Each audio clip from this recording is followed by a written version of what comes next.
Ready? Right. All right. Good morning. I would like to call the regular open meeting of the United Laguna Woods Mutual Board of Directors, a California nonprofit mutual benefit corporation. Today's date is February 11, 2025. Time is 9:30 a.m. Here at Boardroom, and also we have a virtual meeting available. Laguna Village Community Center, 24351 El Toro Road, Laguna Woods, California. The purpose of this meeting is to conduct the regular United Mutual Board meeting in accordance with Civil Code 4930 and was hereby noticed in accordance with Civil Code 4920. We have quorum established, and Tony is on the road traveling, having fun with his wife, which is good. And let's do the Pledge of Allegiance to the flag by Director Prater's leading. Ready to begin? I pledge allegiance to the flag of the United States of America and to the republic for which it stands, one nation, under God, indivisible, with liberty and justice for all. Thank you. Okay, I'd like to acknowledge the media. Is there any media available here, present? No, but we are on TV6 and also being recorded by Granicus. Approval of our agenda. Is there any motion to approve the agenda as presented? I'll move. Okay, moved. And second? Yes? Maggie? Oh, we are seconded by Charlie. It's okay. We are 2 seconds. Thank you. And any objections? No objections. So approved. Approval of meeting minutes, December 10, January 14, and January 23rd. Is there any objection to approve the minutes of meetings as presented? Any correction, amendment? Nothing? Without having any voice spoken, so approved. All right, report of chair. Well, we've been talking about the fire and security issues and so on, but finally weather got settled down. We had a little rain, and we are back to the normal Southern California weather, cool. And I believe that the rain is on the broadcast again. It's a weathercast coming soon, tomorrow or Friday, so on. So I like to bring some of the positive attention because, we've been on the edge all those January and February, so on. So is there any good news? And look up the materials. And I know our treasurer is going to report later on the agenda item, but I am receiving regular monthly property resale report, not only for the United Mutual, but also the Third Mutual, so on, all combined report, very detailed one. And then I found that very good news. Monthly average number of resales of the United Mutual was increased from 2023. That chart I'll cover from 2022, 23, 4, and 25 January, up to that portion, so I can compare the whole data. And the monthly average number of resales was increased from 2023 to 24. 2022 was a little irregular because it was still COVID time, so it didn't make much difference. So I compare 23 whole year and 24 whole year.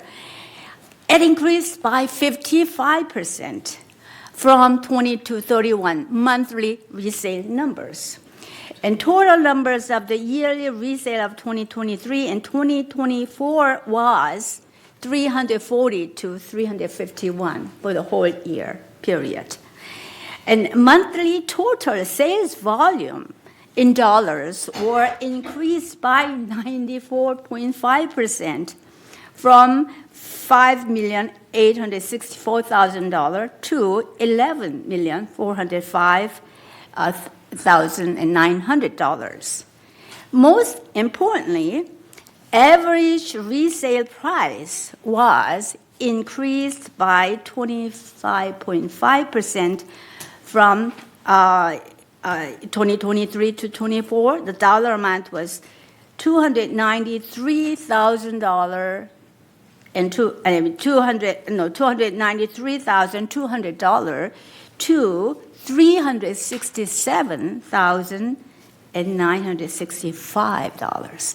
So it was $293,000 to $367,000, which was 25.5%. In January 2025 value, average resale price was $420,289, increased by 14% from December of 2024, which means our resale value was pretty good, over $420, average, which was not much lower than that of Third Mutual. I believe they did not sell very expensive homes, Yes. But it was very encouraging. Yes, we are suffering from the increase of assessment fees. Everything is going up, so we are suffering from our limited income. However, at least our house value, our resale value is gone up pretty much, so which is very, very encouraging. That is the reason why our board has been working so hard with the VMS management team and all staff members to maintain our property clean and beautiful as much as we can, with the safety issue concern also. That is my comment this morning. I hope you are all encouraged also. Thank you. Open forum. 3 minutes per speaker is allowed. At this time, members only may address the board of directors regarding items not on the agenda and within the jurisdiction of the board of directors. The board reserves the right to limit the total amount of time allotted for the open forum to 30 minutes. A member may speak only once during the forum. Speakers may not give their time to other people. No audio or video recording by attendees, and no rude or threatening comments. Members can attend the meeting by joining the Zoom link, which is written on the agenda, or call 669-900-6833 or email meeting@vmsinc.org to have your message read during the open forum. Do we have open forum speakers? Yes, our first speaker is Chris Collins.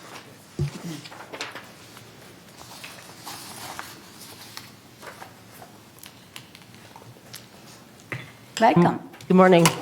Chris Collins, 3306Q, and I'm here with an update on the work of the Foundation of Laguna Woods Village, which we do on behalf of residents who are experiencing temporary financial emergency.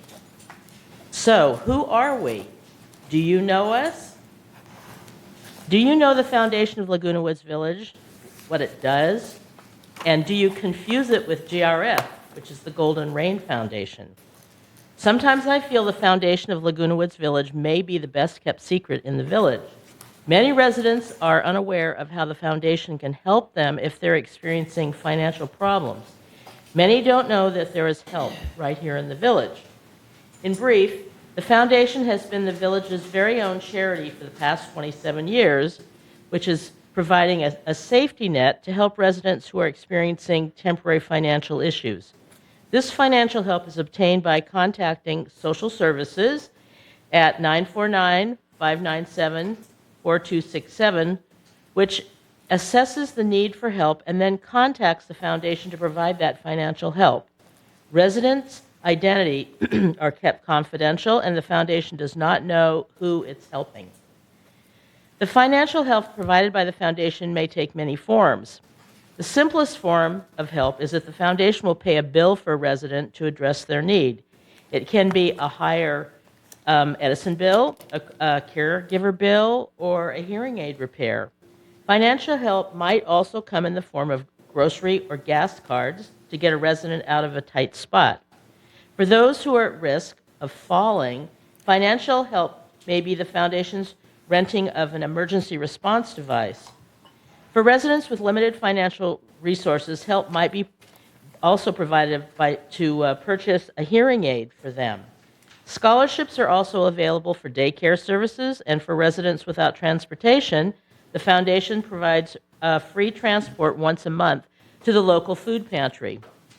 Earthquake disaster kits can be obtained with a care ambulance contract, which could be arranged. How do you find out if you qualify for financial assistance or can benefit from the foundation's special programs? A resident only has to go to the social services, which is located in the rear of the community center on the first floor. Trained staff can be reached at 949-597-4267, who will explain how to qualify for such temporary emergency assistance. If financial assistance is provided, the foundation pays the bill directly for the resident. So help us get the word out. If you'd like a foundation representative to come and speak to your group, or if you have a way that we can reach people with this information, please contact the foundation at 949-268-2246 or the foundation at comline.com. Thank you. Thank you, Chris. Thank you very much. Any more? Next speaker is Maxine McIntosh.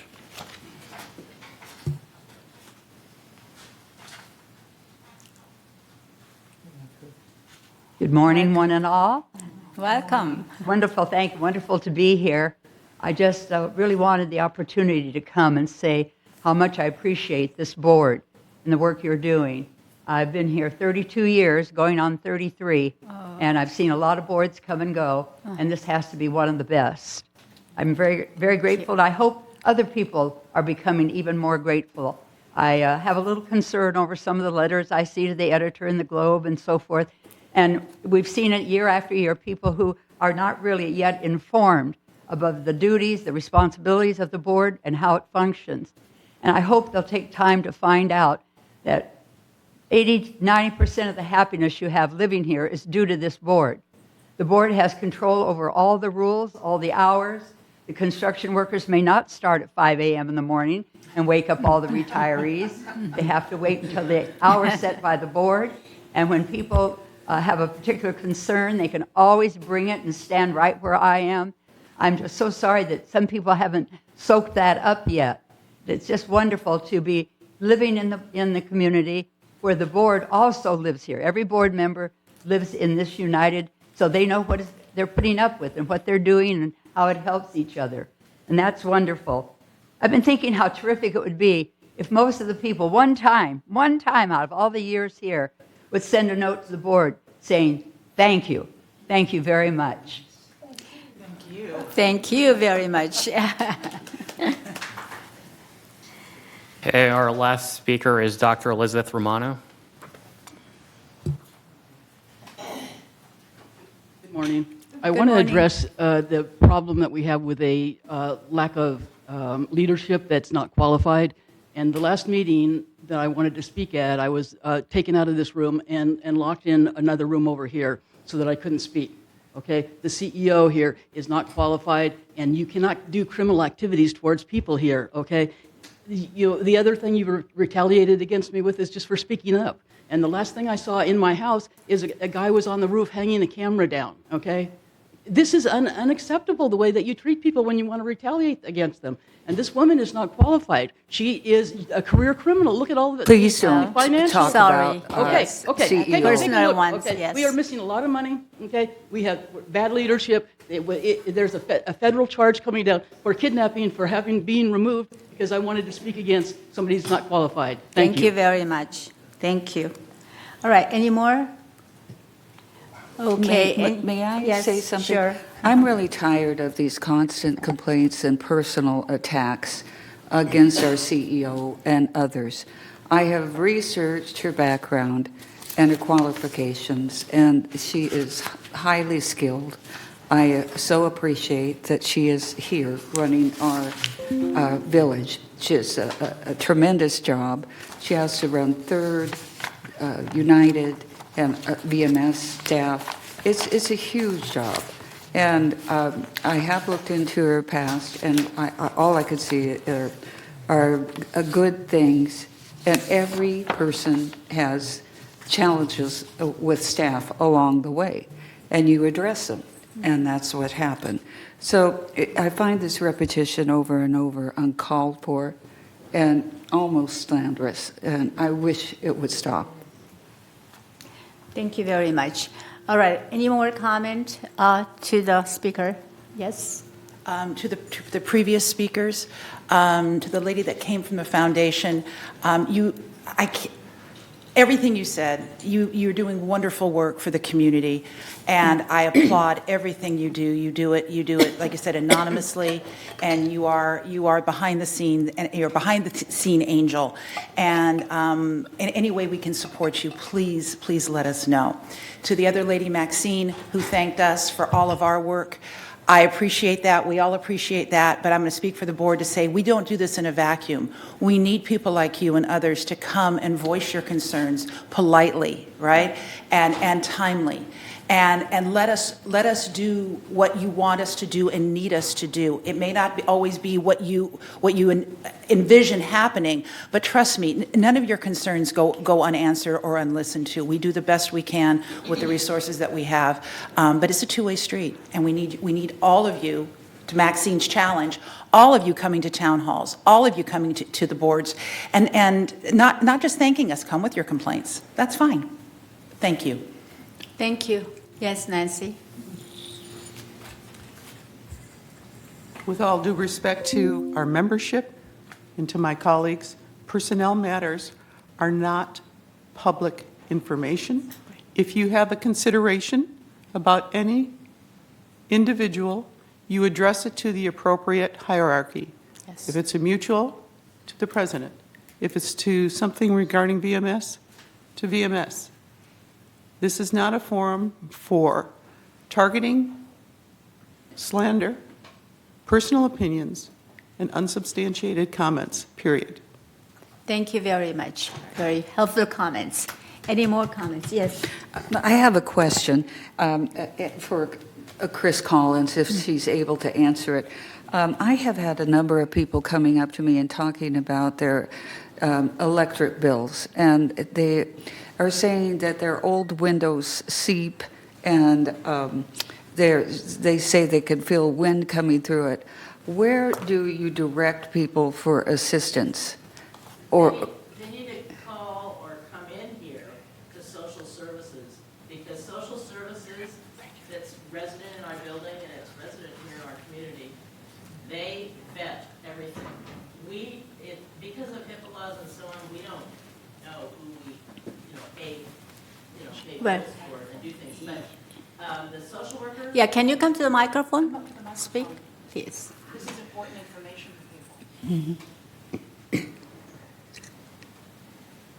social services is they vet everything and they clear everything. We're essentially for the social services, we're like their fundraising arm, and we've expanded our mission because we've had the largesse of an expanded budget. We do the fundraisers here in the community where residents and clubs contribute, which we're very grateful.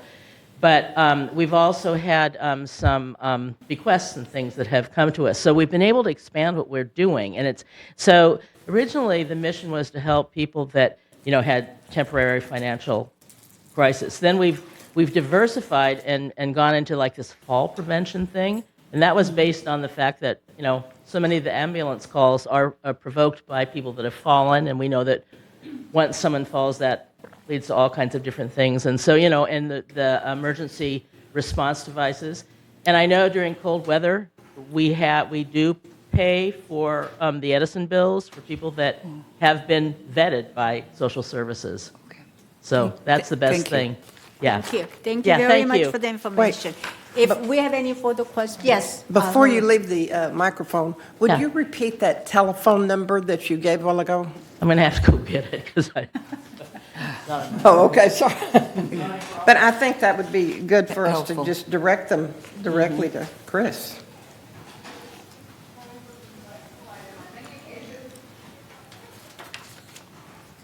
Yeah, so social services is excuse me, 949-597-4267.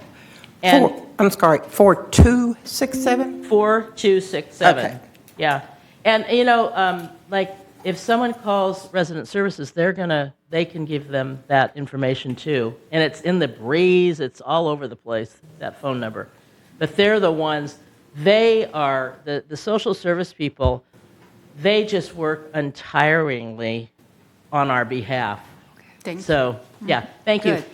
I think the big part about today's announcement is the fact that, we know what GRF is, the Golden Rain, and that, they administer all of the public facilities that we Right. have, golf course, pools, whatever. We're not that. Right. This is a private Yes. 503C Right. charity. So that's the Yeah. whole thing. But thank you so Thank much. you And very it's really, much.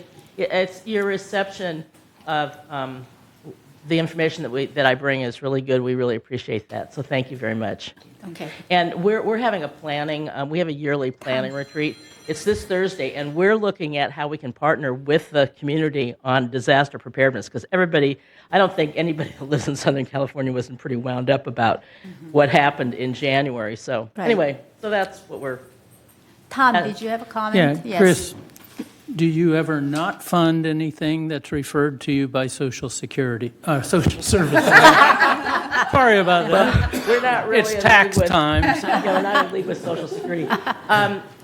Marcy Scheinwald and Beth Perrick, who have been in leadership for many, many years, and they told me that there was only one time in many, many years that they didn't fund something that was recommended by social services. So, Marie, know. did you have any more comments? Yes. To the lady who gave us that nice compliment, I can't tell you how much we appreciate that. Oh, Maxine, okay, all right. I'm yes. sorry, Uh-huh. am I on? Okay. I can't tell you how much we appreciate that, and I want to pass on, recently in one of our landscaping meetings, we were talking about the people who service us, doing the landscaping, and I said, people complain when they don't like something, but it's kind of against nature to do what you just did and go forward and thank people. So I'd like to encourage you, whenever you see anybody doing a good job, Right. tell them you appreciate that good job. Thank you so much. Thank you. Any more comment, response to the comment? All right, let's move on to the past open forum speaker response. Ms. Jeannie. Yes, at the 114-25 board meeting, we had several speakers, and I am going to list the outcomes or the responses to those concerns. Imelda Aguilera, Manor 529C, was asking if the mutual could replace her moldy window due to the moisture intrusion incident that happened last year. Per the United policy, the window did not qualify for replacement. However, our vendor cleaned and sanitized the window frame.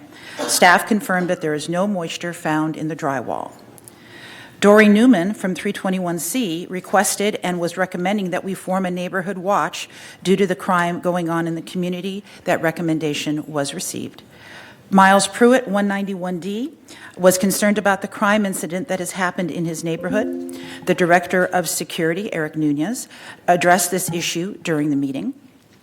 Roberta Burke from 933B was requesting an installation of light near the isolated area near the gate. Maintenance and Construction Committee is reviewing this lighting request and will advise Ms. Burke of determination when they have made one. Christine D. from 332C was asking where the evacuation area was when there would be a fire in the area. She also wanted to know if the United building is fully insured. Buildings, I guess, is fully insured. Again, Director of Security Nunez addressed this issue during the meeting.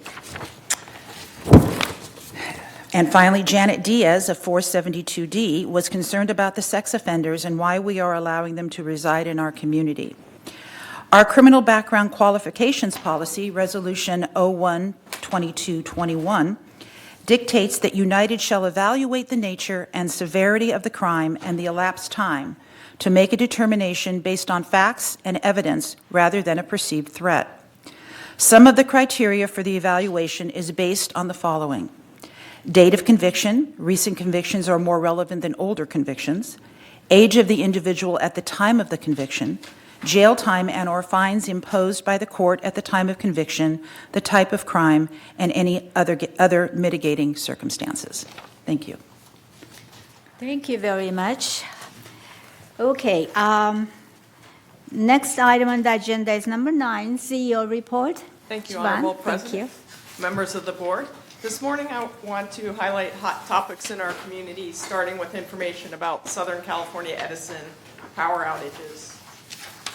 We encourage our residents to be prepared is the message I'd like to emphasize this morning. Planned and unplanned power outages can happen at any time. We strongly recommend that all residents, especially those who depend on electricity to power medical equipment, register with SCE to receive alerts and updates.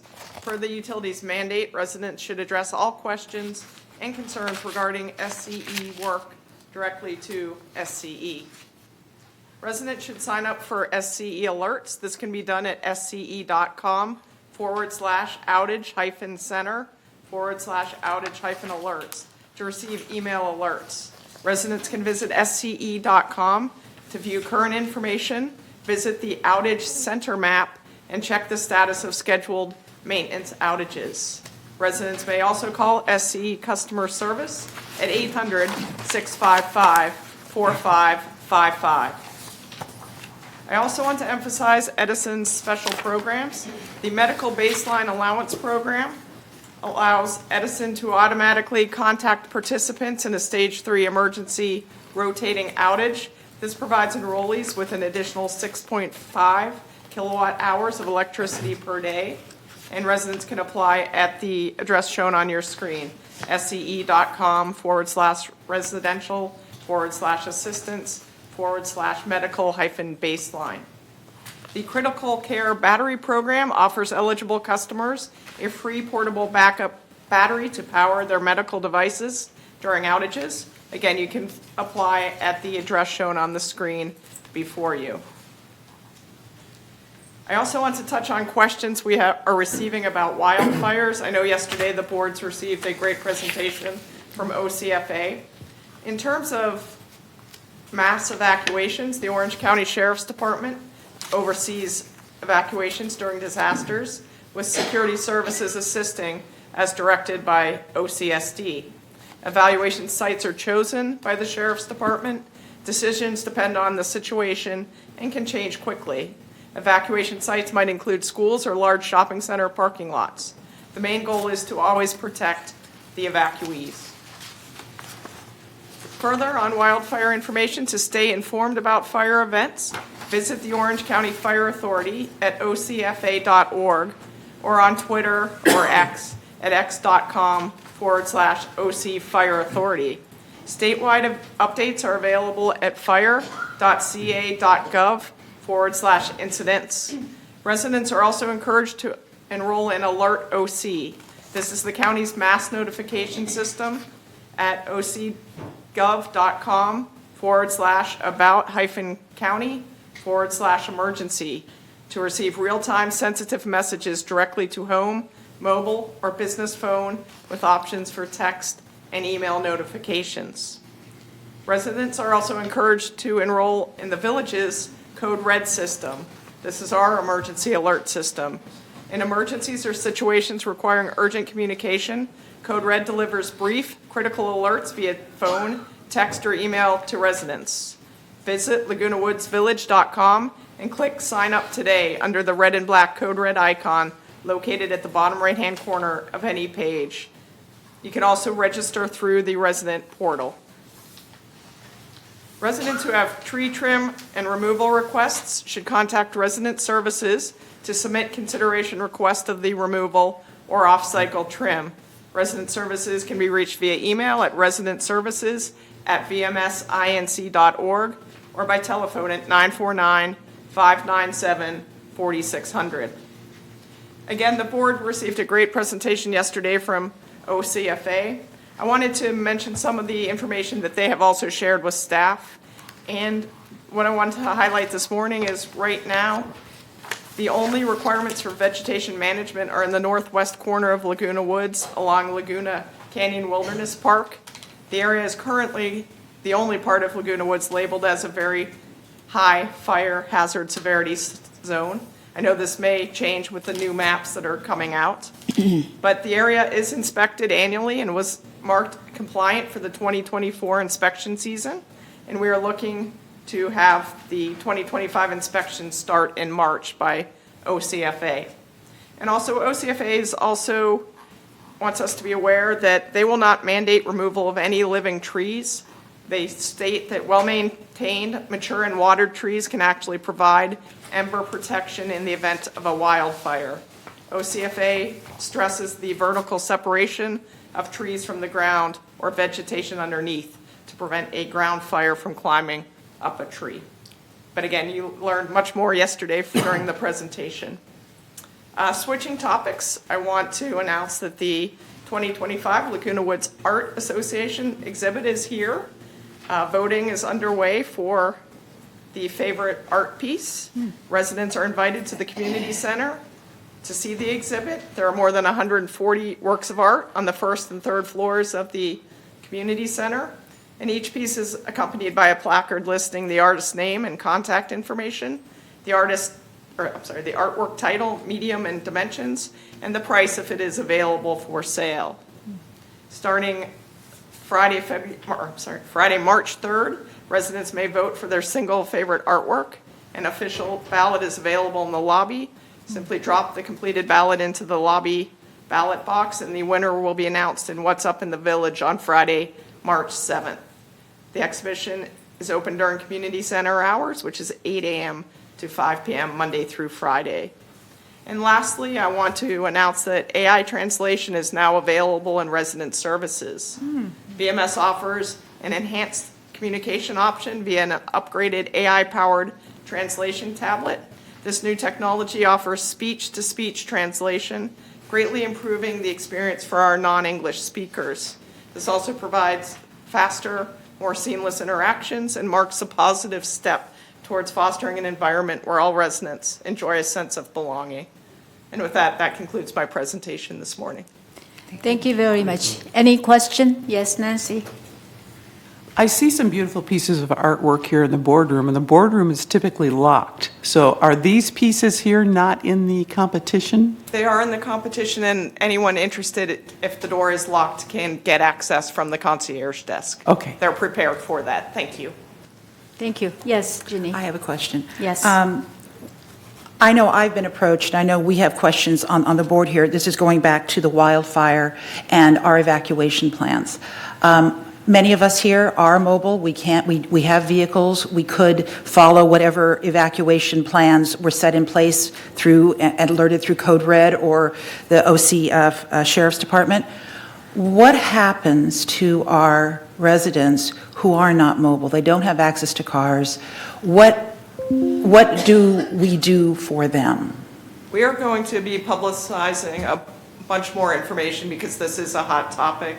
The foundation is actually partnering with us to help get the word out to those segments of the population that they have greater contact with than perhaps our traditional means of communication reach. So we're excited about that. The best advice right now is to get to know your neighbors and let neighbors count on neighbors. And that's the best approach. But again, we will be formalizing communication so residents do know what to do. Thank you. Pose. Any more questions? Yes. Yeah, I have a question on the translation, the AI translation.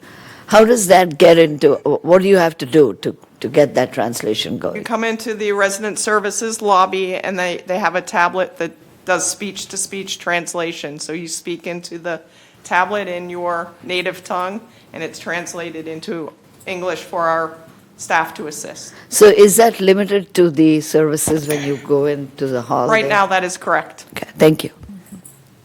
Okay, any more questions among the board members? Okay, there is a question. Oh, three. I mean, you're hiding. Jeannie is in the middle. I can see. Okay.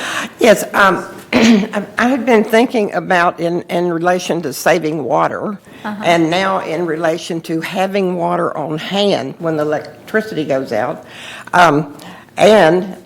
When you start in the morning with your hot water, all of us have to wait a good while for the hot water to come. I had started saving that cold water instead of running it to wait till the hot water comes. Save that cold water in some manner and use it for your plants or till you get a little backlog, not the least of which, if you didn't want to use it for drinking, when the lights go out, you could use it for flushing the toilet. So that's just a little helpful hint from a Marie. Coming from a hurricane background, we did that. Thank you very much for your tip.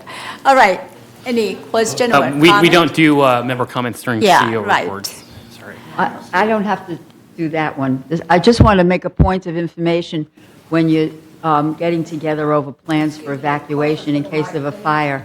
Sorry. And that is that, unfortunately, my husband had become bedridden, and I lived down on the creek, and the only way to get up quickly were the steps, or to ride down to the ramp and get up. But one could not see whether there was a fire or a tree down, so I had a neighbor's telephone number to call for that. But I called the office here, and I called the fire department, and neither one have any plans for someone to give an address to firemen, policemen, whoever it may be in case of an emergency, a list of addresses where there are handicapped people that need help to get out. And I think that that's something important to think about. I don't know how many we have in the community, hopefully not many, but when it comes to a situation like that, it really is a very important issue to be able to know. Because I thought if I put a sign on the window, they would see, but they said no. So thank you. Thank you. Well, can you, if you have a comment, specific comment, please be on time for the member comments and give it to us. Yeah, you came late, so we usually, right. Just email us and email the staff, so on, because it's a matter of our meeting, the parliamentary procedure. So thank you very much. Okay, let's move on to the consent calendar. All matters listed under the consent calendar are recommended for action by committees and will be enacted by the board by one motion. In the event that an item is removed from the consent calendar by members of the board, such item or items shall be the subject of further discussion and action by the board. So we have A through G. Is there any motion not to approve this consent calendar or any item to abstract from the consent calendar list? I move to accept this consent calendar. Okay. I Any second. objections? No objections. So it's approved by consensus. Thank you. Okay, 11, unfinished business. Disciplinary update report. I believe we do not have the staff person to present this list. So I suggest you, agenda item 11A, can you please review? And if you have any question at this moment, we can ask to Siobhan, and then she will check the answer and bring back to us. I don't see any dramatic change, anything like that. Any question? Yes? I have questions. Okay. Landscape. What would be an example of a landscape infraction? And it appears to be on the increase. So what reasons would you have for possible reasons for that? It could be illegal planting, it could be too many pots in a particular area, pots in the common area, et cetera. But I can get you more information on why we're seeing an increase. It's more just a point of information as to what this would be, right? Okay. Any other question? Other than that, can we just approve to receive this report as is and ask that question? All right. Thank you very much. Let's move on to next item, 12. New business, town halls. Can Director Costello give us I any can. information. We have an please? upcoming town hall this Friday, February 14th. The topic of discussion will be safety and security. We have Chief Eric Nunez, Director of Security for Laguna Woods Village, will be on hand to discuss the steps that have been taken and are being taken going forward to reduce non-resident access and curb theft. We will also review with our members the proper procedure for allowing their visitors access to our community, various types of gate passes, using dwelling live, etc., and reporting incidents for response in order to provide them with the tools to make them part of the solution. Hope to see you all there. Thank you. Okay, Nancy, question? Right. Comment? I think it was the last email blurb, I don't know if it was from Siobhan or from you, Mickey, but there wasn't anything about this coming town hall subject matter listed. I noted that. So how can we let people know other than through this meeting? Can you issue an email to the membership about it? Because we had a lot of questions about security, et cetera. So I know that I think we would get a good turnout relative to that, but it's just not out there right now. Well, it is, but I agree with you. I think an email to the community would help. Based upon Dick Durbin's suggestions previously, we now have it listed in the Globe. Yes, it was you. Yeah. We now have it listed in the Globe and in What's Up in the Village. Right. But I agree with you. I think an email from the president Right. will reach a lot of people on this very, very serious and hot topic. So thank you, Nancy. Thank you for your suggestion. We'll try to do it. All right. We don't have to. No, we don't have to, yeah. Okay. Madam Chair. Yes. A possibility for a future town hall is the El Toro Water District just provided a wonderful update on safety and everything that they do to make sure that water is flowing, that all the equipment is working. It was very, very helpful. And if you're looking for topics, they say that they will come out and help us. And also the Orange County Fire Department would be another source. And they both have excellent presentations. Thank you. Thank you. Okay, no more comment on town halls. Let's move on to 12B, entertain a motion to approve clarifying language to the subleasing resales and membership transfer fees. So, Madam Clerk, Secretary, can you read the resolution? Yes, subleasing, resales, and membership transfer fees. Whereas the Community Services Division collects fees when processing resale packages, non-escrow membership transfers, and subleasing and lodger applications. And whereas the processing fees have been in place for several years and are currently included in their associated policies, but have not been officially approved by way of resolutions.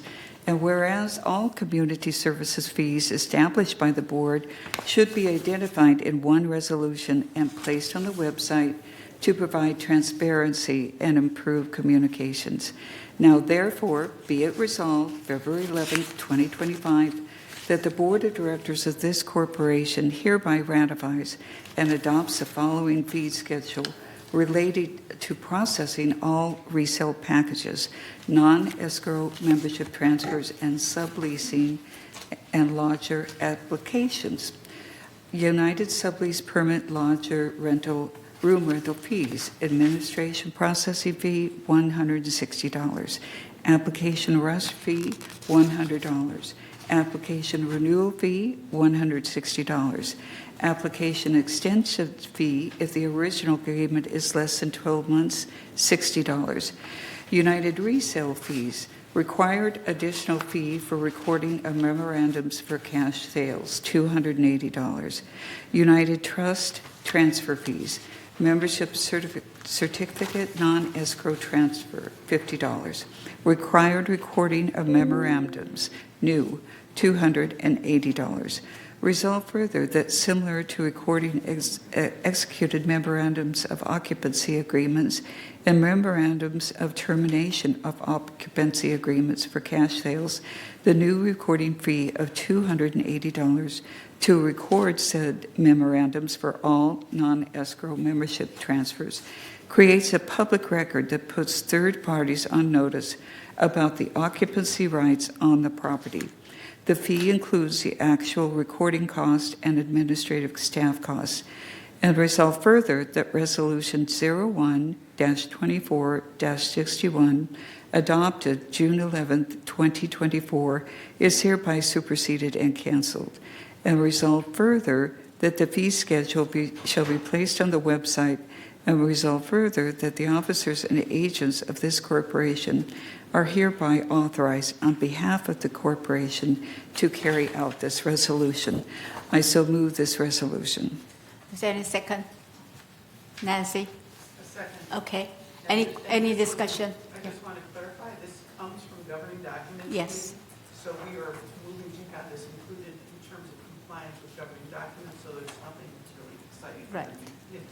Yes. This is So, an endorsement from the committee. thank you very much. Any question, discussion? No further discussion. Any objection to adopt this recommendation? No, yes. Okay, no objection, so approved. Thank you very much. Move on to C, 12C, entertain a motion to rescind random review of the sublease permits and membership trust transport document. So again, the resolution is there, so Madam Secretary, can you read the resolution, please? Whereas United Laguna Woods Mutual has engaged Village Management Services, Inc., VMS, as a managing agent to assist with administrative duties necessary for day-to-day business operations, and whereas the Board of Directors authorized certain employees of VMS to sign specific documents on the board's behalf, which include sublease permit applications and membership trust transfers. And whereas on July 14, 2020, by way of Resolution 01-20-52, the board established a procedure that required 2 board members to review select sublease permit applications and membership trust transfers on a monthly basis for completeness and conformance with established rules and regulation. And whereas, since this procedure was established in 2020, 100% of all applications and transfers presented for review have been approved without objection.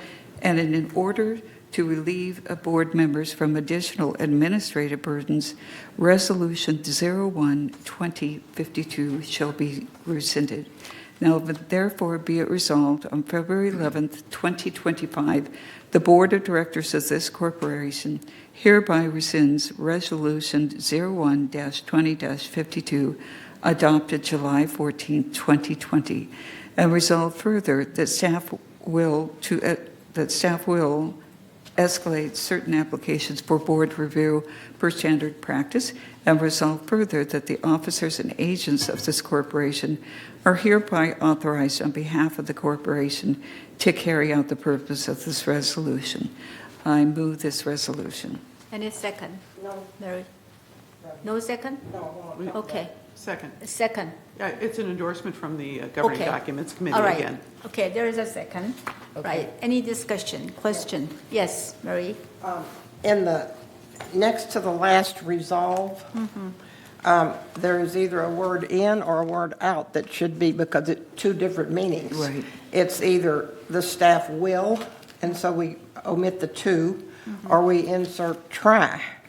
You see what I'm saying? So is it going to be will do it or try to do it? What is it? I'll let the governing docs people answer that.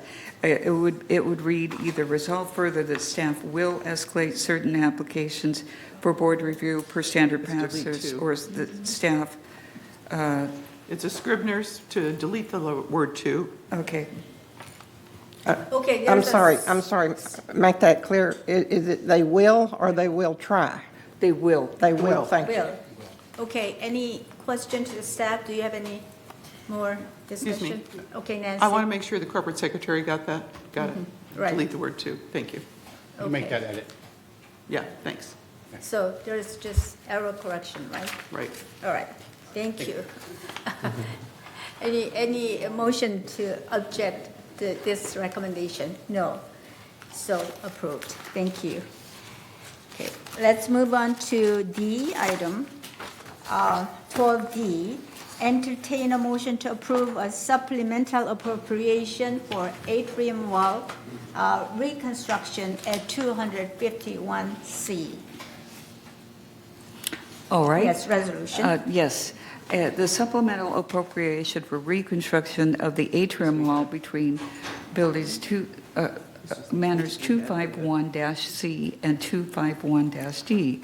Whereas in 2002, the prior owners of Manor 251-D received mutual consent to enclose the atrium between 251-C and 251-D. And whereas the surface of the wall facing Manor 251-C was altered without mutual consent and built with wood paneling. And whereas in August 2022, the current owner of 251-C reported the wood paneling needed repair. And whereas both current owners of 251-C and 251-D have refused to accept responsibility for the needed repairs to the atrium wall on 251-C, and whereas on November 14, 2024, the United Laguna Woods Mutual Members Hearing Committees heard an appeal for the member on matter 251C and determined that the member is not responsible for the atrium wall repairs. And whereas a supplemental appropriation in the amount of $10,000 is needed to provide funding to pay for the anticipated cost of rebuilding the atrium wall to current standards of mutual expense. Now, therefore, be it resolved on February 11, 2025, the Board of Directors of this corporation hereby authorize a supplemental appropriation in the amount of $10,000 to be funded from the Reserve Fund for reconstruction of the atrium wall between Manor 251-C and 251-D, and resolve further that the officers and agents of this corporation are hereby authorized on behalf of the corporation to carry out the purpose of this resolution. I so move this resolution. Any second? Okay. Nancy? Second, all right. Jeannie Any- seconded, right? Yeah, Okay. Jeannie seconded. Any discussion, question? Just a Yes. clarification, this did go to member hearings on appeal. We reviewed it at length. It's an appropriate ruling by member hearing, and fortunately, Finance did it. You know, we're never happy when we use reserves, but that's in fact what transpired. Yes, we also have discussed during the closed session, so. Yeah. Okay, no objection to approve this motion, right? No. So approved, thank you. Yes? Who was responsible? When we approve it this way, it's actually something that comes on United Mutual. It's a structural issue. Right, and we don't take questions from the floor. I'm Right. so sorry. Yeah. Yes. Keep taking everything away from us. This Okay, was, let's move on. just to remind the audience, if, Resolve. Yeah, if if any member has any question, please send an email and ask us individually. or if you have a comment on a specific item on the agenda, you can fill out a pink Right. card right here in advance. Thank you. Okay. Thank you. Wow, we are moving very fast this morning. So do we want to take a break before we come to the committee report, or just move on? Okay, just move on. Oh, we're going to take a break?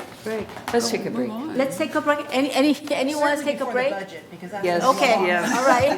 Okay, let's take a 10-minute break. So come back at 10:35. We are not.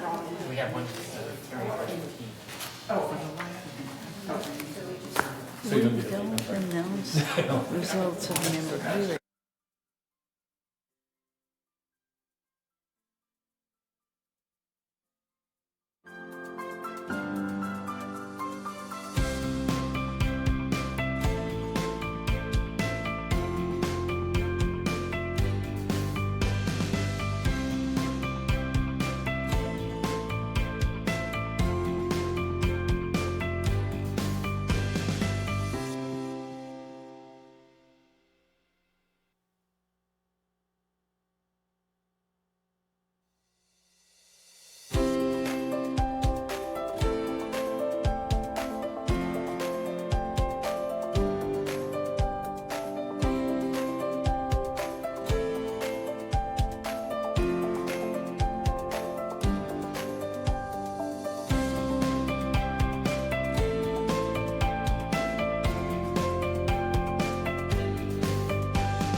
Exactly. Oh, January exclusives. We'll just jump over cannabis, we'll go right to Which I explained. okay, let's come back to the session, please. We have more than 10 minutes break. Yeah. All right. Okay, we are on the agenda item 13, a United Committee report. So first item is report of Finance Committee and financial report. Director Prater, please. Thank you, Madam President. First of all, I would like to make a little note to everybody. The presentation today will be for the December 31st period ending. The audit being done by KPMG is in process at this time. So as soon as that audit is complete, we will have a audited version of the same report for year end. Okay. Your screen is showing the reporting period through December 31st. Total revenue for United was $56.1 million compared to expenses of $59.4 million, resulting in an expense of a negative 3.3. Okay, next slide. We're trying to keep a close eye on the operating portion of the financial results for sure. The operating fund without the depreciation shows a deficit of $1.5 million through the reporting period. This table shows how much of our revenue went into operations, with $25.2 million coming in from assessments, $2 million coming from non-assessment revenue. This is compared to operating expenditures of $28.7 million. Next slide. This next table takes the full income statement and compares those results to the budget. We can see that United ended the period worse than budget by $1.2 million when combined with all funds. These are the most significant variances from the budget. You will see similar changes from last month. The largest one, of course, is the 1.5. Now, I will remind you that this is ending December, not into this year. And we had $1.5 million of favorable due to positions that were still not filled in January. Okay. Recruitment was done. They've added 10 personnel to the landscape and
Let me, sorry, stop for a second.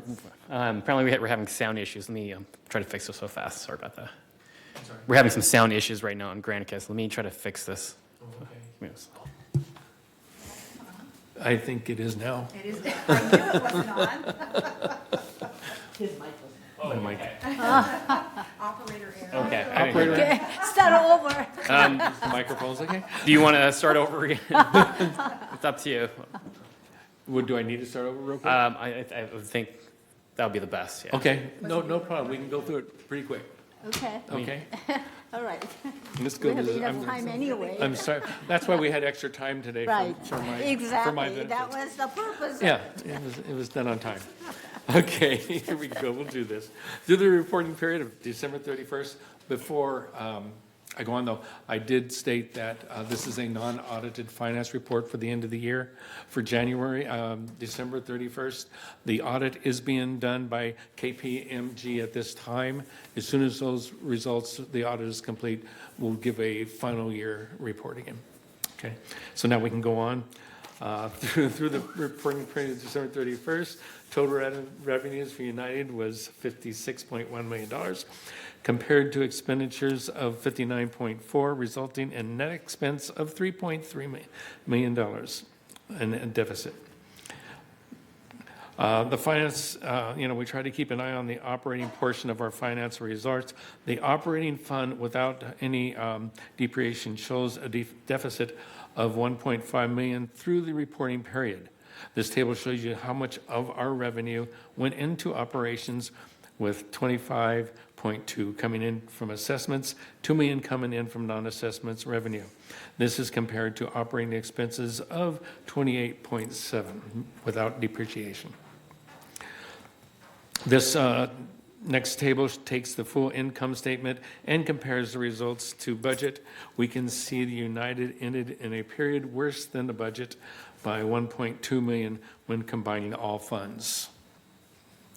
The most significant variances the budget were attributed to the following: employee compensation. As you can see, we're in the green here, $1.21 million.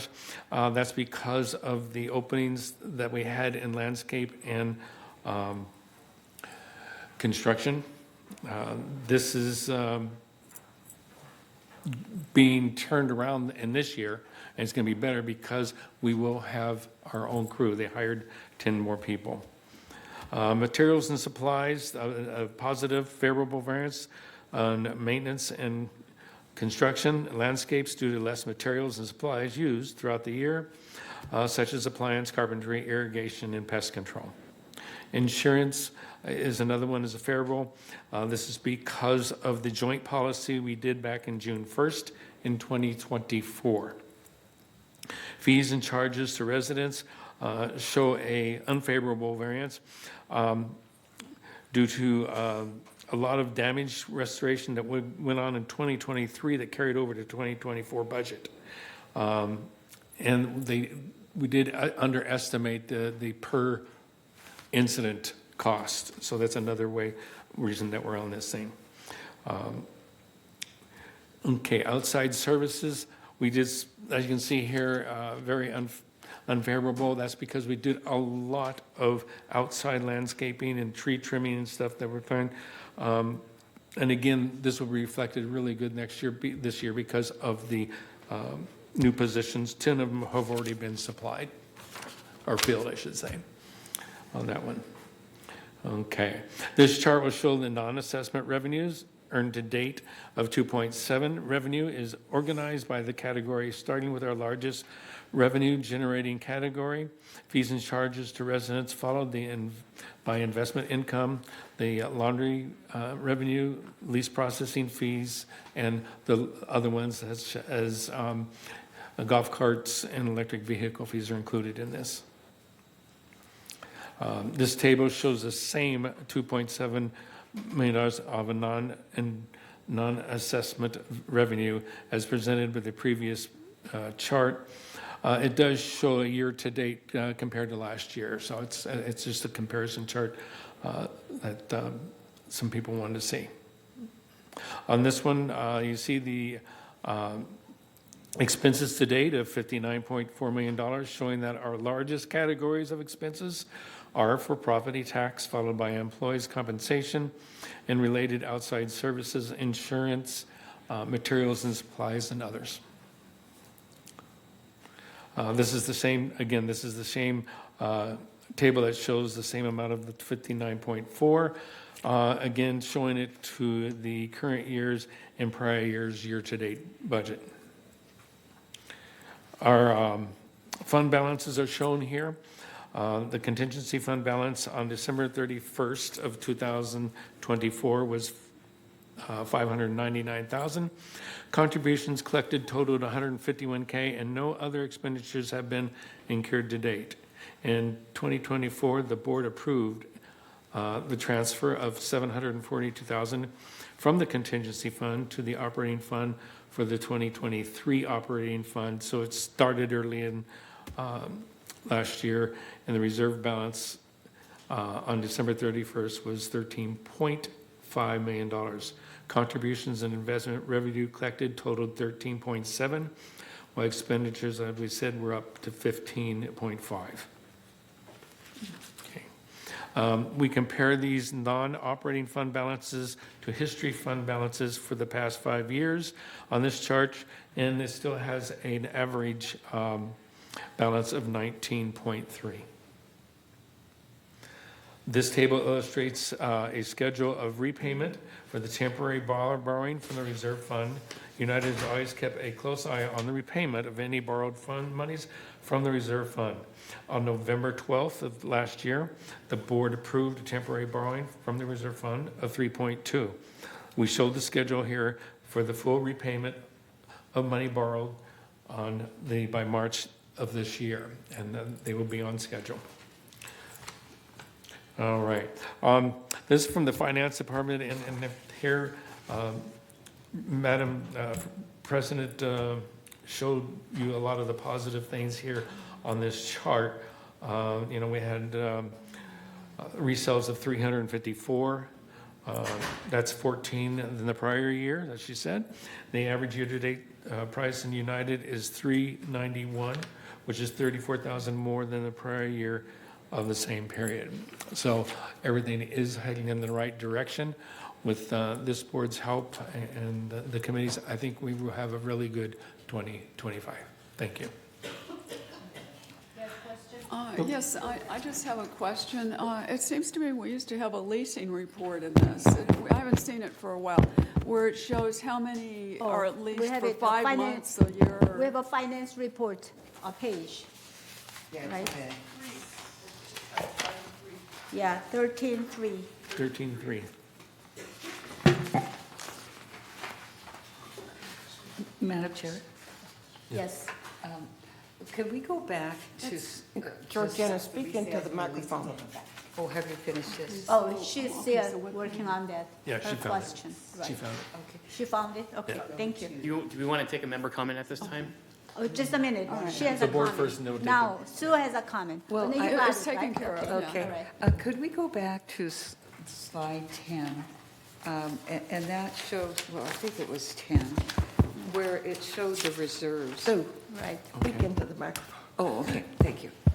Okay, and yeah, this is so good. Right. This is what we're struggling with, and this is what the Finance Committee and the rest of the board are trying to redirect. Right. And so I just, when we try to talk to people about increases, this is something that we really need to pay attention to. We need to bump that up.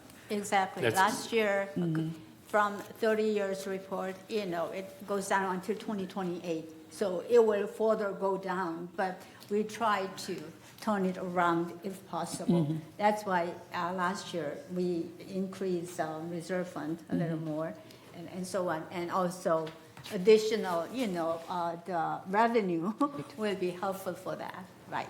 Thank you. Can I ask a question? Yes. I would Marie. just like to reiterate something that Charlie said on page 4. Would you look at page 4, please? Yes. That employee compensation, it looks like we over budgeted. He said this may I finish?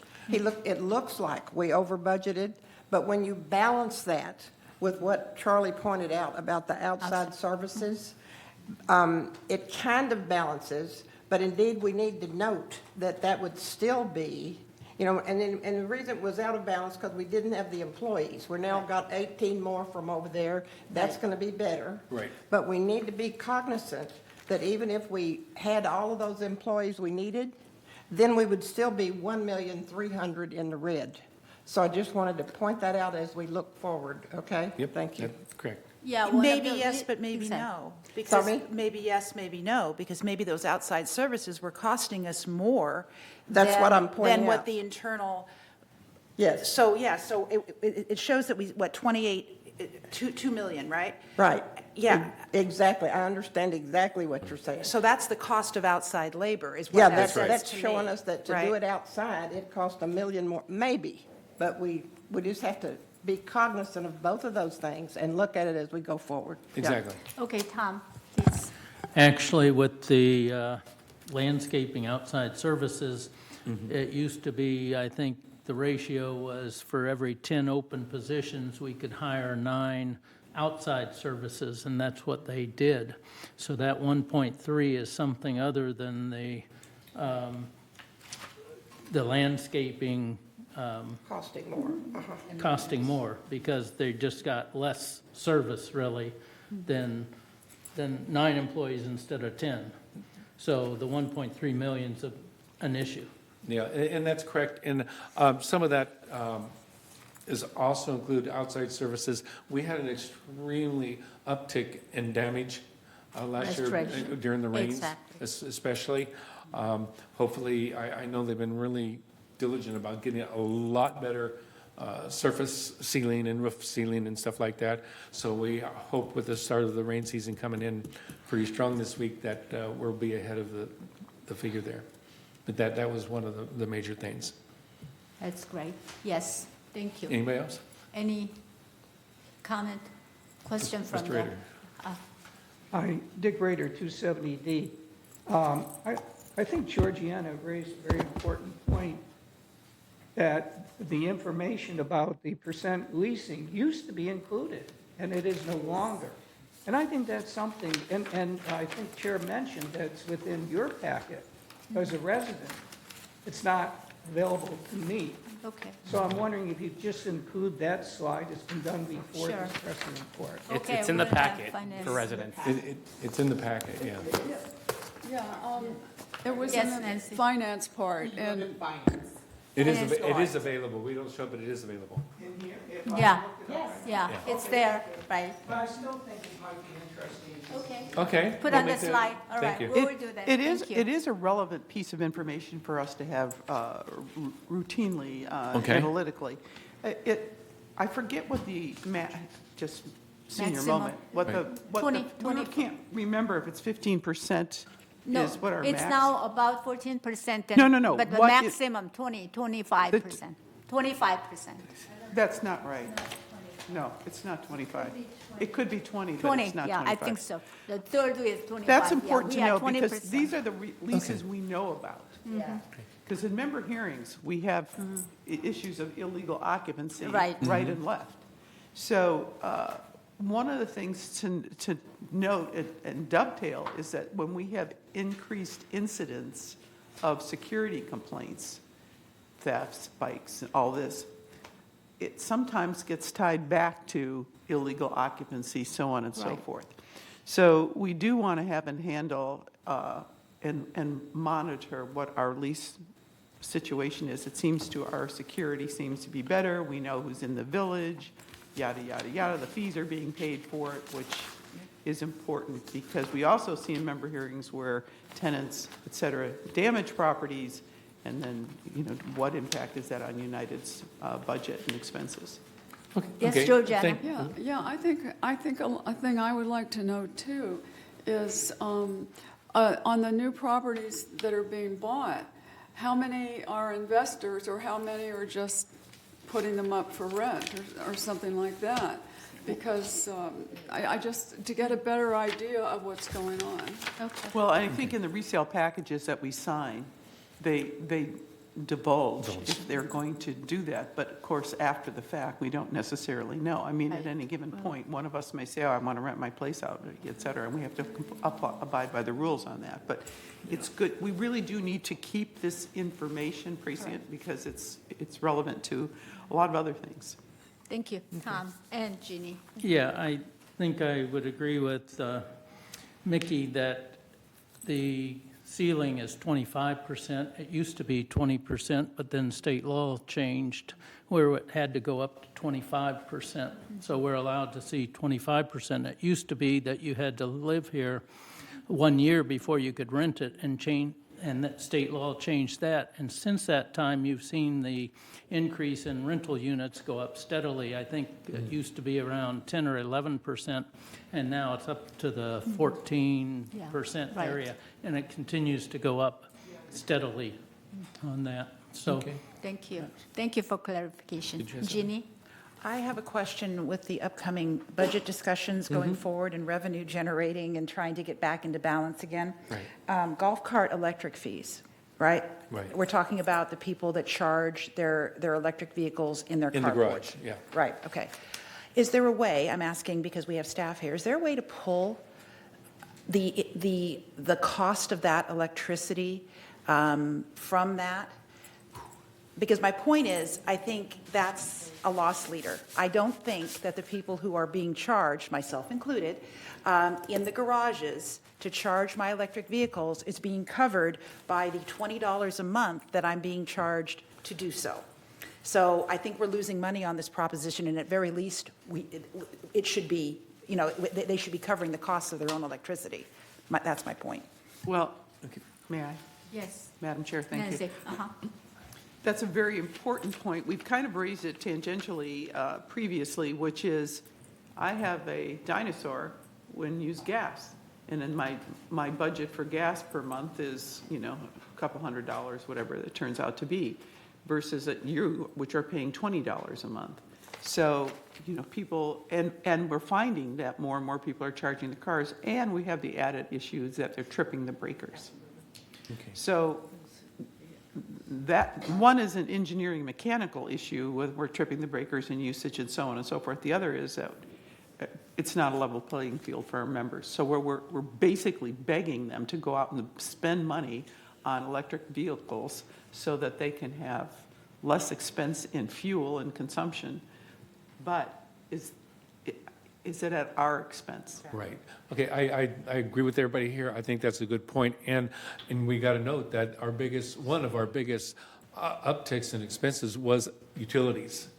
Okay? So we need to come up with a plan and possibly look at this with a microscope to see that we stay up to par with what we're being charged to our users. And I will definitely make a point of that. Thank you. Hi, Kathy Bravada, 864P. I'm on the board for the VMS, and in our open session, not closed, what Nancy is talking about, every time a breaker is thrown for these electric vehicles where they're being charged $20 a month, it actually costs $150 for us to go out and take care of it. And I don't have the figures, that was not given to us at one of our meetings a couple months ago, but sometimes it's happening so often that the cost is outrageous, but it is roughly $150. So when you have, say, just in one carport where they're blowing the breakers 3 times, you're looking at $450, if my math is correct. Mm-hmm. So it is an issue. And like you, I do spend $200 a month to fill up my gas car, and I do, as a resident here, not a board member, resent the fact that people who have electric vehicles only pay $20 a month, and people who have golf carts, I believe it's $14 to $17 a month. And that is something I think that a lot of people would like to see change. At least don't make it a shared cost. Yeah. Correct. That's what we're saying. Yeah, thank you. Thank you. Yes. Maggie. Everyone, thank you very much, everyone. Thank you. Okay, Maggie. Of course, the difference between charging a golf cart and an electric vehicle is like a peanut to an almond tree. Absolutely. I mean, Right, okay. Well, okay, in closing, I'd like to say that our next committee meeting, Finance Committee, will be this February 25th in this room. Please come and Yes, Nancy? Yeah, I'd like to hear some action connected to what we were just discussing. You know, Right. talking about is one thing, but developing an action plan, are we going to have some directive to finance to take a look at this? Are we going to, is it the Energy Committee? I think it's a Finance Committee and it's a fee. Yes. So United, I'm looking to see, to solve problems, you have to have an action plan. So we can't just leave this. Absolutely, and that's why I just mentioned the Finance Committee meeting is this February 25th, and I think we will put that on the agenda to make sure that is talked about and not just set aside. We're not going to skate on this. Okay, thank you. Thank you. Thank you very much. Any further comment on finance? Yes, Marie? Charlie, what time does that meeting happen on the 25th? It is at 1:30 1:30 p.m. 1:30 p.m. in this Yes. boardroom. Okay. All right. Let's move on to the next committee. It's Architectural Control and Standard Committee. Director Willis, do you have a report? Yeah, Architecture and Standard Committee report. Not in front of me. If you want to come back to me, I don't have the date in my head, so. Oh, okay, then let's go it's on B. 13B. 13B. Just help her. It's February 20th at 9:30 a.m. in the boardroom. Right, right, okay. Anything that you report from the previous committee meeting? No, no, we're waiting. Turn it on. Okay. Oh, okay. Nothing right now. There's still some things I'm waiting to hear on because related to the palette and some other things like that. But the next meeting is February 20th at 9:30 a.m. Okay, thank you very much. And number C, report of member hearing committee. Director Carlson, please. Yes, those are confidential meetings, so we don't share what goes Right. on in there, but I think it's a public service announcement that I'd like to make about that. You know, rather than come to the boardroom all the time to complain about little things or your neighbors or this, that, and the other thing, we do have mechanisms within the United to address those issues. One is a simple one, which is the Resident Advisory Committee, and one is meeting on February 13th. You can just look at the general calendar, and it's something that maybe you've got a cracked sidewalk, or your light isn't working, so on and so forth, you can go there. And they can even direct you where to go in the proper places. If you have something that it's elevated to the point where it's a serious nuisance, you can contact compliance and request a meet and confer with member hearings. And that's our job. We sit there and we listen to a scope of things, what occurs in member hearings. I always say, well, we can't discuss what goes on there, but the gist of it is that we will hear discipline cases. We will hear, we will have meet and confers about something that is a problem for you that you need an action or a decision on. We will ascertain from staff what is something that we are going to charge you versus what the association, United picks up a cost. Some things, we had one this morning, it was something to be done, and we had to rule on it. Is it something that is a United responsibility, or is it really on the member responsibility?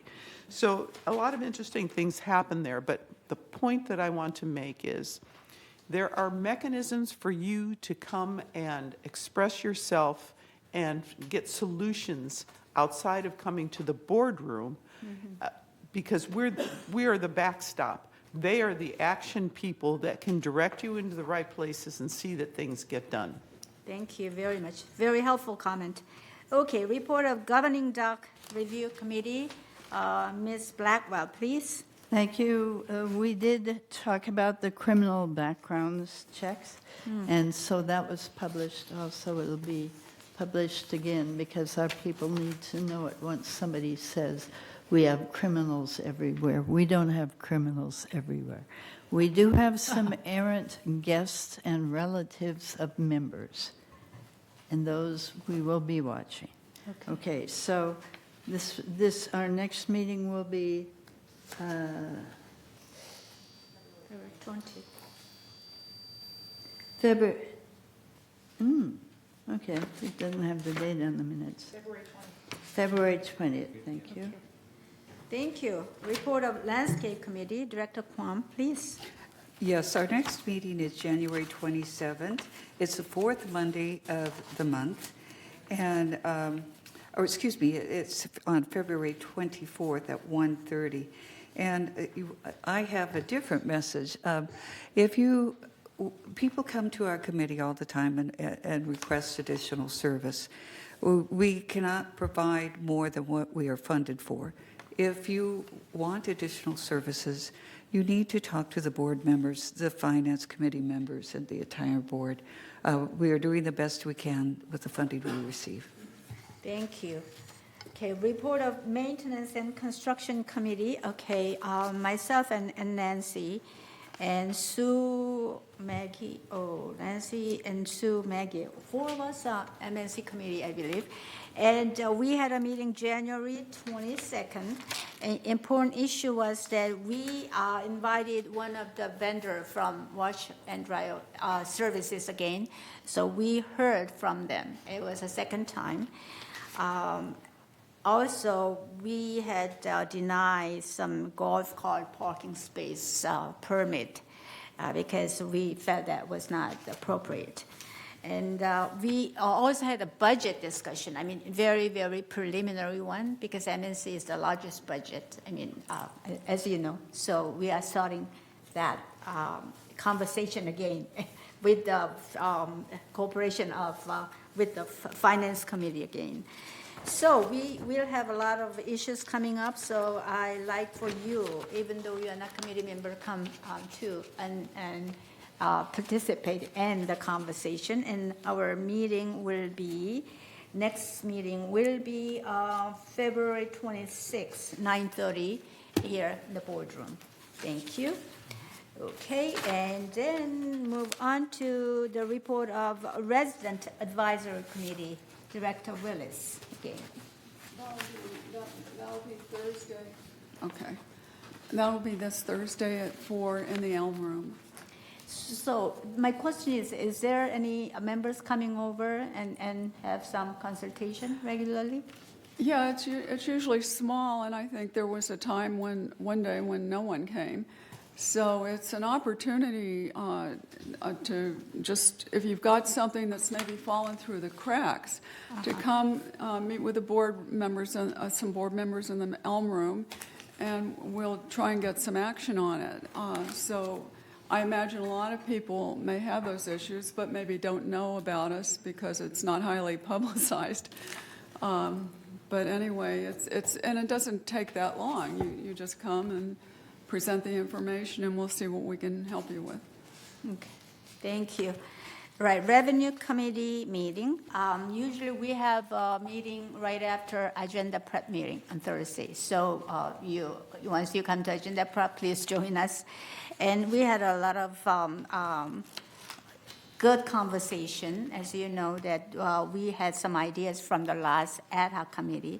And we dropped one idea, the bingo one. But again, we're still looking at some infrastructure fee and Presbyterian Foundation, and some of the way that we generate our income and try to reduce, increase our reserve fund, so on. So we will continue to work on it. And so please come and have a conversation together. All right, and next meeting is again February 27, 10:30 in the boardroom here. Thank you. Okay, now we are through with the Unite Mutual Board, committee meeting, but now, yes, Regarding the United Revenue Committee, Right. good ideas come from everywhere. And trust me, people walk up to me all the time going, I have an idea, I have an idea. Please come to the committee meeting. Right. This is where all of us can hear the idea and start to formulate a plan and help move it forward. So we expect to see you February 27th, 25 with your great ideas. Thank you very much. Okay, move on to item number 14, GLF committee highlights. Again, it's totally different board, but we are all the corporate members, and we are serving in each committee, which is increasing our lives. So let's get involved. And first committee is the Finance Committee, GLF Finance Committee Director Tuning is going to report. I don't know why it's under prayer. Sorry. That's because I was there and Director Prater was not at that particular one. So there were two items on that in that December meeting that were of importance. One was that GRF Finance Committee suggested a revenue ad hoc committee, just like United, but not to compete, but to create revenue ideas. The other is that the investment policy will be updated, and they were looking at bringing in a professional advisor to look at that investment policy. So the next meeting there is February 19th at 1:30 p.m. All right. Thank you. The next item is report of the Community Activity Committee. Director Kwam? Yes, this is a very active committee, and it has a very wide berth of things that they are working on. They really focused on Clubhouse 1, and that was recently renovated. And they wanted to let people know that the archery and shuffleboard rooms have new chairs. The HVAC has been repaired in the dining room, too. The drop-in lounge and the billiards room and the fountain have been repaired. The Clubhouse 1 locker rooms are being evaluated, and issues are being addressed. The activities that they put on are well attended. The New Year's Eve dinner dance sold out with 359 guests. The Performing Arts Center is currently closed to accommodate the new sound system installation, which is expected to be completed by the end of the month. Let's see, what else is really important? Everybody has got the fitness bug with the start of the new year. The fitness centers continue to be very busy with over 2,000 barcodes created for new users since December. So that's interesting. Also, for people who like to dance, and I think this is a fun one, Latin line dances on Thursday at Clubhouse 1 have started. Polynesian hulu has started, and various events. It's a fun committee to be on, and they have lots of challenges. Thank you. Director Kwam, could you go on, continue on GLF Landscape Committee? Yes, the GRF Landscape Committee gets lots of questions about the Aliso Creek activities and upkeep. And the hands are kind of tied by the landscape department because they rely on federal and state regulations. So people would like to see a more clean out, more visibility, but they have to work on that in conjunction with the state and federal agencies. So it makes it difficult. That really was the focus of the committee. Okay. Their next meeting is February 12th at 1 p.m. in the boardroom. All right, thank you. Report of the GLF Maintenance Construction Committee. I am on that committee, and we have not met in January. Last time that we met in December, so I already reported. There's no new information again. And the next meeting will be February 12th, which is tomorrow, I think, 9:30 a.m. here. And the Space Planning Ad Hoc Committee is beginning to meet, I think. Director Carlson, do you have any announcements? Right. At the December meeting, we moved to continue the Space Planning Ad Hoc Committee. Mm-hmm. And there's, I think, only 3 players that are moving forward on that. Was Director Bach, who's now over at GRF, and myself and Director Ganocchio, who had also worked on the space plan. So it's been 9 months. Okay. But it was obvious that this needs to continue, and some relevant things are being done terms of trying to assess and review charters and things like that, which will facilitate doing some space planning. But it is going to be, it is resurrecting itself, and it will be important, but there's a lot of analysis that goes into proper space planning before we actually do drawings or recommendations. And it is a function of, it's under GRF M&C. Right. So it's kind of like what we did with revenue, was an ad hoc committee, and in December, we moved to continue and make it a standing ad hoc committee. Okay, thank you. And report of Media and Communication Committee, Director Blackwell. Yes, thank you. We met. And we are always discussing additional ways to contact members. We are not getting the coverage we need. We're trying everything. Every time we suggest one or two more, and we are suggesting now to really pump up the advertising for the town halls. But we have so many publications that come out. Now that we have the website, it might improve, but people aren't looking for some communication from us. They're looking for what they can do tomorrow afternoon. And so it's where their stress is. They want to be active in doing things, and checking on what United is doing is not one of their priorities.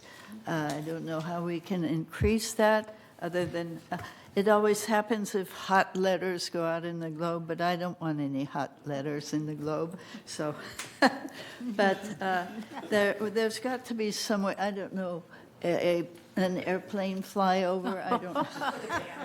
Town hall, this Friday. Right, but we continue to try to do it in more and better ways, and we are still. They're too busy here living their life and having fun, but. So our big recommendation was the town halls again, and that's where we are. We'll meet again April 21st. Thank you. Any comment, question? Yeah, I just want to comment what Maggie just said. The idea of trying to communicate with our residents. I think that is my memory correct, maybe you can help me, Catherine. There was a survey done as to where people get their information. If I recall correctly, the top three, I remember two of them, I believe, word of mouth and the Globe. Am I correct? Okay. And Channel 6, way out down here. So, yeah, we need to find new ways. And that particular thing, I believe it was not a lot of residents that responded, but it does give you an indication of what Maggie said, that people are not paying attention. So I have some thoughts, but I'm not going to present them right now. Okay. All right. I do Yes. have some thoughts. Right. I always do. There's an old saying, when the student is ready, the teacher will appear. To your point, if people aren't looking, they'll never see it. Right. Which is why I go Exactly. back to circle back, and why I didn't think of this before. We're placing information in places where we expect people to look. But Director Carlson's idea of pushing the information via an email into them, it changes the dynamic, right? They're not reaching out for the information, we're pushing it to them. So we're going to try it. I am definitely going to put a letter together for the president to send out this week. Hopefully we'll catch a few people, and hopefully we'll start to see. We saw a lot of people last month. A lot of people. We had to put more chairs in the room. So I like what's happening here, but I think this just may turbocharge this. Yes, Blackwell. Yes, the president's message has been very successful. It's only about 6 or 8 months old. It is the most successful of all the things we've tried, I believe. And so I think we need to do that. The Friday afternoon message is the other one that is very... What's up in the village? Yeah. What's up in the village. That has a higher reading point than anything else. As far as a survey with less than 10% people. I'm not really persuaded by any survey that is less than 10 people. I mean, that's like 5 of your neighbors. That's Thank you. Nancy? Yeah, I've got a great idea. Why don't we start a telephone tree? I'll take the first 600. And we can call. I like No that. telephone. Yeah, we really Okay. do. It is. It's literally. Thank you very tell much people. for our enthusiasm to communicate. Nancy's right. All right. Let's move on to report of a mobility and vehicle committee. It's also Director Blackwell. Right? Yes. The bus system, the bus system, it may be cut down to minimus zero. I mean, the bus system is top of the hatchet line. They really do not see any way of making money or any way of keeping it even. So they're trying to find other ways than using the buses. This is crucial for the people who use the buses. They really need them. They need them, but they are not sufficient enough to persuade the committee, at least at this point, that the buses should even continue. I mean, they are expensive, but people bought in knowing that they would be able to rely on them when the time came. But that's hardly carrying weight anymore. So anybody within hearing distance, if you use the bus, come talk to us at the next meeting. That will be May 7th. right, May 7th. Okay. It is crucially important. They are really considering the funding of the buses. The finance is here, the usage is here. So either everybody use the bus next Wednesday. One day a month, maybe we should encourage ridership on the bus, and that might pump up the stats enough for us to do it. So I encourage you, you can get to the golf course on the bus. Actually, it's not a long trip from Clubhouse 1 to Gate 12. So you can take your bag, or if your bag is stored there, even so, try to use the bus once, save the buses. Thank you. Okay, what I would say in response to that, because it bothers me when I see empty buses or with 1 or 2 people riding them. And I think we saw where the cost of a round trip within Laguna Woods is $42. So I think if we had a system where we've got Uber or something like that, where you get so many rides, like for within 5 miles, and if it's over that, you can cover the difference or something. For everybody, maybe you get one a week or however often, because if we weren't running the buses, we could all be riding Uber. Thank you. Nancy? Right, I served on this committee for quite some time. Yes. One of the things that's happening, God bless Maggie for saying what she did, but when the pandemic hit, the state and the feds stepped in and offered more money for various transportation modus operandi. And so to some degree, we've been cannibalized by having other things available to our residents. So do come to the meeting and tell us, are you using OC Metro? Are you using those other things? That helps us in the assessment, in terms, assessment meaning analysis, of what is the right system for us to have internally. So that is our bus empty because you're using these other mechanisms? That way we know where to spend the money. So that's really what it boils down to. We want all these transportation systems. People are obviously getting from point A to point B. What is it that you're using? Because you're right, we do have empty buses and it is very expensive to run them. On point B. Thank you. All right, Dick, do you have a comment? If you open up Uber to everybody, then it won't be, I think, everybody, just the people who actually need it. So you'll have a much greater use of Uber, in my opinion. The other question is, how costly is it for Uber And you also have to, they say it's $5 a ride. It's not. It's $10 because you have to go and you have to come back. And then, what about a tip? And then, well, I could keep on going, but you know what? There's one thing you have to remember. People come in here and they don't really understand what they signed on to. You signed a contract, actually, in a way, and that contract said it's shared cost, and there are people against shared costs now.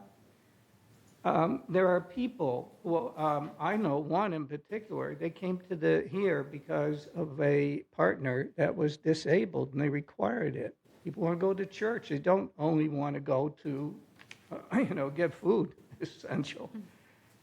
I think that you have to look for ways to try to reduce costs, but please don't eliminate something that people require on. If you have something better than the bus service, go for it. But you must have transportation. And if you look at any HOA, I end with this, any HOA, they all have transportation. It's vital. Thank you. And, Thank you, and for the GLF grace committee of will God, go I. If continue to ever discuss. I can't, there are people, they're not just disabled. They can't drive their cars anymore. Yes. It's a very important service. Okay, Marie? There are reasons other than financial that we need to have some bus service. But when you compare apples to apples financially, the current ridership and the current cost of the bus, we have figured out it is $40 per ride. And therefore, when you go and come back, that's $80 per trip. And that's what we're paying instead of, I have proposed various places for us to work on figuring out a hybrid where we can save money for those, actually GRF or pay for that $10, or actually it's $5 going, $5 coming within where the buses go. It would just be $5. So some of us are working on looking for a hybrid to figure out a way to save money on not sending out so many buses with 3 people on them.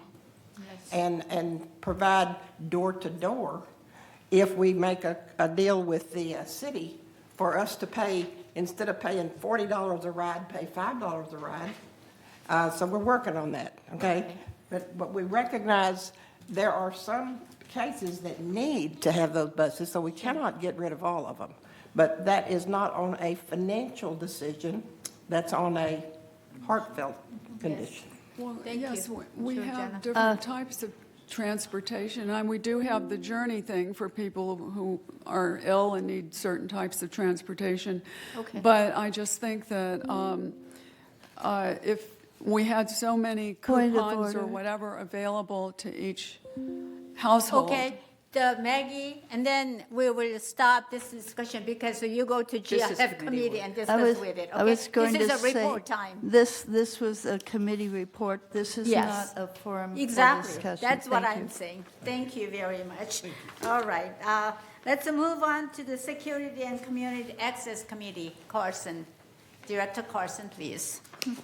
There are 2 principal things that are focused on there right now, and that's the smart cards, which would provide us an incredible analytics from transportation to all the recreation activities, and that's really, really important. And they're kind of dovetailing with IT with relative to having that happen. And that's something I really want to see some action behind, so whomever's else serving on that technical IT committee, please make this important. It ties to so many financial savings for us and takes the guesswork out of the things that we debate in the boardroom and in committees. And the second thing is the security and the fencing has kind of been a hot topic of late. So those are the 2 key things. And the next meeting on that is February 26th at 1:30 in the boardroom. Thank you. Laguna Woods Village traffic hearing. Director Kale, do you have any report?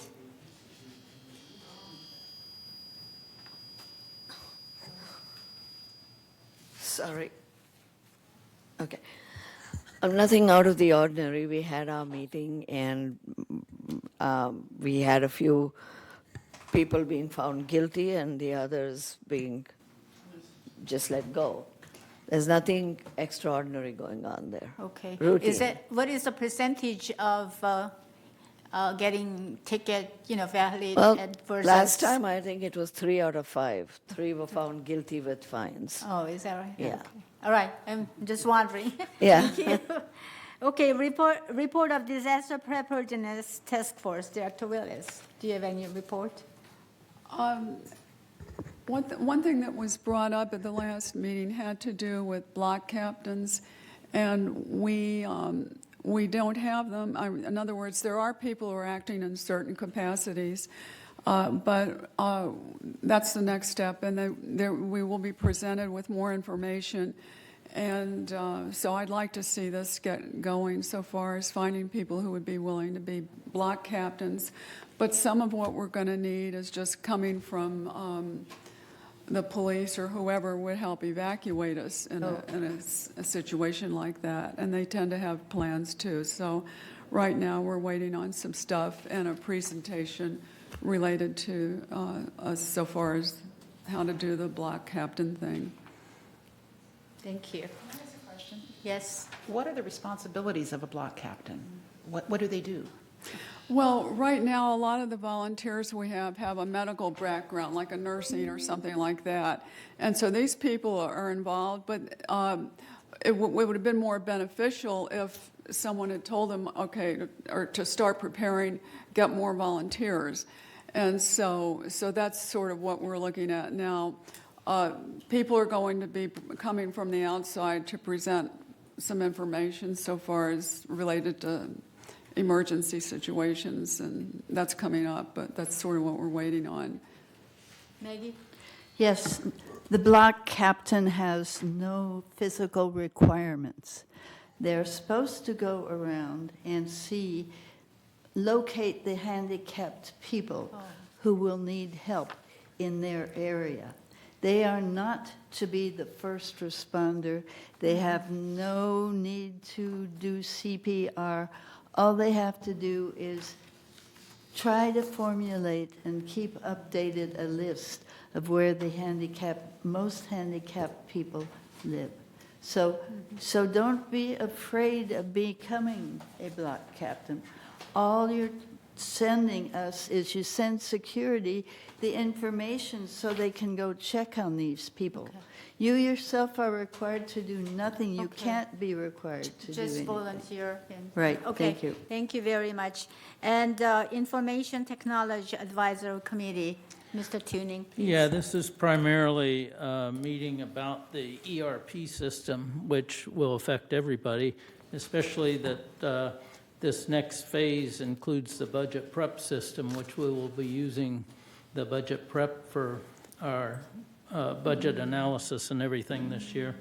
But I'd like to caution everybody that I see the cost and the schedule slipping some, but it's more important to do these kind of systems correctly than to try to put too much pressure on to get them done and under budget. So I'd like to see the support there, because you remember the VMS staff are basically doing double duty when you're implementing a system.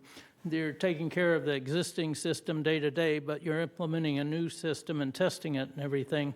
So it's real important to provide the right time and resources and support to do that. So the phase 2, which includes budget prep and AP and the resident services, field services stuff, is scheduled for the end of the year. By the end of the year, they'll be doing it quarterly. It may be a little aggressive, that time schedule, but that's the nature of these kind of projects, that they tend to be longer than anticipated and cost more than anticipated. So. Okay. Thank you so much for all your reports. Very, very useful information.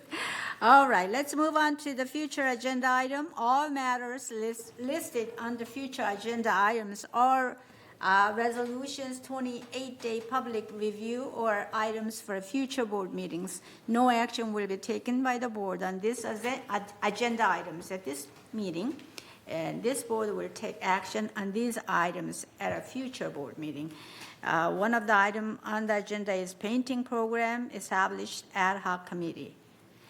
That's for future, right? Any other future item suggestions? Okay, move on. Now, I believe it's almost the end of our open session. Director's comment. Any comment? Yes, Maggie? Every resident who is here for longer than 60 days needs to be registered with United in some way. You have to, the only people that can tell us this are the neighbors. Your compliance number is 949-268-2255. We have lessees who are subletting, who are getting in roommates, who are doing this and this and this and this. And how they get their parking permits, I don't know. But we are going way down the line and way down here, and people are changing all the time, and the office can't go out and reach. The office can only receive information.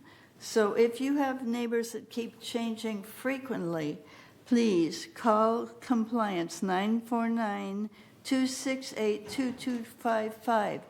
They'll look it up for you. They won't answer you. They'll just look it up, and we'll see. And United will be a safer place because we will know who is here. And so please keep your eyes open and just make a call. It doesn't hurt a bit. Thank you. Thank you.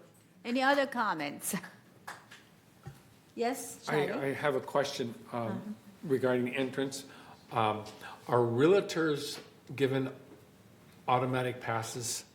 How does a real estate person wanting to do business in here, how are they granted access? They have to get a specific. There is an permit. application Yeah. that they fill out, and it's presented to resident services. Right. Thank you very much. Thank you. Okay. Yes, Mary? They fill out an application through resident services, and they review it. Not every time. I believe they have a certain terms. Right. Yeah, 6 months, something like It's that. a year? Yeah. Okay. All right. Any more comments? No more comments. Then we will go into the recess. And time right now is 11:40. Yep. So until 12:30? No, we actually have the case at 12:45, so if we can. 12:45, okay. So Maybe like 12:10? 12:10, we can start at 12:10? 12:10. Yeah. Okay, we will have a recess until 12:10, all right? Yes, the closed session. Thank you. Yes. 12:10, we will resume with the closed session. Upstairs. Yes. No.